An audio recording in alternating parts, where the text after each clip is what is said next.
What is up, YouTube? Holy Pepsi here. I'm going to be going over the 2016 preseason ranked improvements, and I'm going to be going over my thoughts on them. So, first off, to summarize this entire article in 2 sentences, they added Team Builder to ranked, and they also added the ability to group with any amount of people in ranked. So you can have 3-man team, 4-man team, 5-man team, 2-man team, and you can also go in solo duo mode. So pretty much solo duo mode really isn't solo duo mode. It's pretty much solo team mode. So that's pretty cool, and we're going to be going over the positive and negatives. I feel like this patch is more of a negative than a positive. I'll be going into detail why I think that, because many people are going to have the completely opposite opinion of me, or maybe they actually might be thinking on the same page as me. Who knows? Ranked improvements. So pretty much this is going to go over the team builder version. You're basically going to pick 2 roles. You're not going to pick your champion, just your 2 roles that you want to play, and you're going to get paired with a team that has those 2 roles that are needing to be fulfilled. So pretty much, if I want to play AD carry or jungler, I will get one of the 2. I will get either AD carry or jungler. So this will prevent people from trolling pregame because they didn't get their what lane they wanted. You always get what lane you want, and it's really, really good. So this will basically kind of dumb it down a little bit for players, because I've always said, master 4 out of 5 roles. I don't play support. I hate support with a passion. I can play every other role other than support. So that is the reason why I feel that I've climbed. I might not be the best player, but I feel that the reason why I did climb a lot, I got from basically gold or silver to gold, then to platinum, is because I went off and I knew that I needed to basically learn all the roles. So I learned all the roles except for the one that I hated the most, and it just basically allowed me to climb no matter what. And also the number 2 thing was I learned how to counter champions. I learned basically the setups and everything, what you need to do, what you need to have on your team always. Basically tank versus glass cannon. Tanks will always win after 25 minutes or 24 minutes, as long as the glass cannons don't snowball to basically snowball to 12-1 crazy crap like that. You're going to win because you're going to have that initiation. You're going to be able to protect your glass cannons and all that good stuff. So I know I got a little off topic over there, but pretty much Team Builder ranked, very good update. It's going to be helping the game out so much, and I believe that it is the best update that Riot could make for the Season 6. Now, why did I say that this is going to be a negative one? It's because dynamic groups. Dynamic groups pretty much means that you can solo duo with any amount of players. You can have a 4-man team, you can have a 5-man team, you can have a 3-man team, you can have the standard solo or duo pair, and you can play solo duo. So, is this good? Is this bad? It's bad, in all honesty. It's probably the worst update they could do, because there's one major problem. So first off, let me go over Curse Voice. Curse Voice is this program that everyone decided to abandon for whatever reason, when it's actually still the best thing that has ever happened in League of Legends. Now, do I like Curse as a team? No, I can't even name off their AD carry. I can't name off any of their players, right? That's how much I'm into Curse. I don't know, but I know how good their Curse Voice is.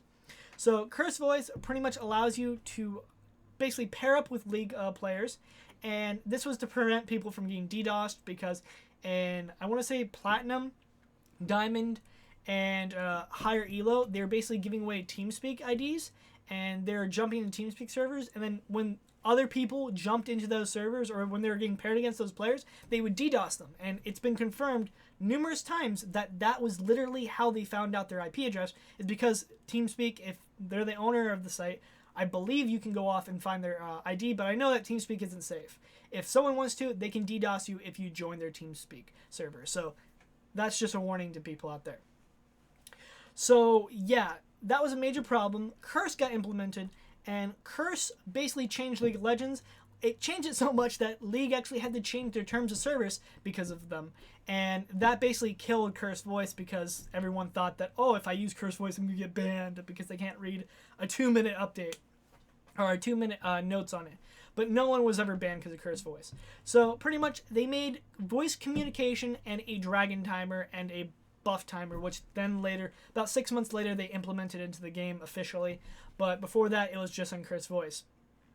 So the voice chat was basically you click one button and you join into a lobby with other people that are using Curse Voice. You can only join in, you can't basically see this unless you have Curse Voice downloaded. So you basically have really good communication. I had multiple times where I got paired with 5-man teams that were all, actually, we should say, we were all random players that had Curse installed, and we basically joined a lobby, and we had 5-man communication. We absolutely rolled over. Someone was feeding top lane. We all helped that guy out. We made callouts. It was just the best thing. It was like League of Legends to the max. I was so happy that I almost shed a tear a few times because of how amazing it was. I still think I have one of the games that I was a 5-man Curse voice lobby, and no one was duo. It was just all random people that we got into a Curse voice. So, do I think that should be implemented, or a voice chat system should be implemented in the league? Yes, it is damn about time. If you go and look at, okay, wasn't expecting that. If you go and look at Counter-Strike has just as bad of a toxic community as League of Legends. And when you get into the higher elo, no one harasses each other, even if they're feeding, because they just go and make callouts, and then if you're feeding, then just happens. And if they do harass, there's a mute button. Just ignore it. If you're getting harassed for it, whatever. And I know I've gone extremely off topic, but it has to deal with the dynamic groups.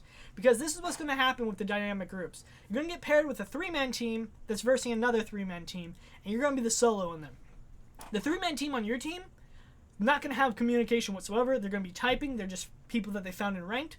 And the other team's going to have a 3-man team on Skype, Curse, whatever voice chat system they're using, right?